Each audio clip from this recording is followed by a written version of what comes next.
Ikkita yonma-yon uyimiz. Tomiga qaranglar. Mana bunisi chiroyliroq, a? Akamiz pulni umuman ayamagan ekanlar. Xo'p, 3 sotuv ekan. Razmer 10 metr kengligi, uzunligi 30 metr. Olmazor tumani Oxunboboyev, Moyqo'rg'on mahalla. Mana yon atrofdagi uylar suv, svet, gaz, kanalizatsiyalardan umuman muammo yo'q. Masjidning orqasidan bundoq kirib kelinadi.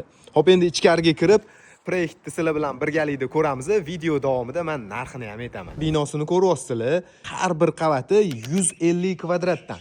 Yer to'lasi ham yaxlit katta xonalarga bo'lib qo'yilgan. Hovlidan ham tushsak bo'ladi, uyga ichidan ham tushsak bo'ladi.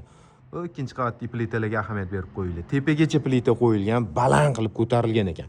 Endi uyga kirib kelish navesiz ko'rasizlar. Bu yoqda darvoza bo'ladi. Naveslarni ham qaranglar.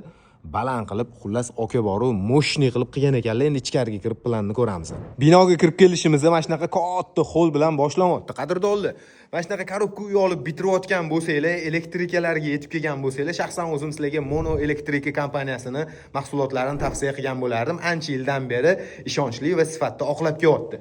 Endi kirarkanmiz bu yoqdan holni ko'ramiz. Bu yoqdan yerto'laga tushsak bo'ladi. Sanuzul, kattagina oshxona, mehmonxona, devorlarning qalinligiga ahamiyat berib qo'yasizlar. Yotoqxona ichida sanuzul bilan orqa tarafda ko'ryapsizlar, 1,5 metr kenglikda joy qoldirilgan. Yerto'lamiz ham katta boy aytganimdek xonalarga bo'lib qo'yilgan. Ikkinchi qavatimizda 3 ta yotoqxona va 2 ta sanuzul. 205 ming so'rayaptilar. Tepasida yana kelishiladigan joylar bo'ladi albatta.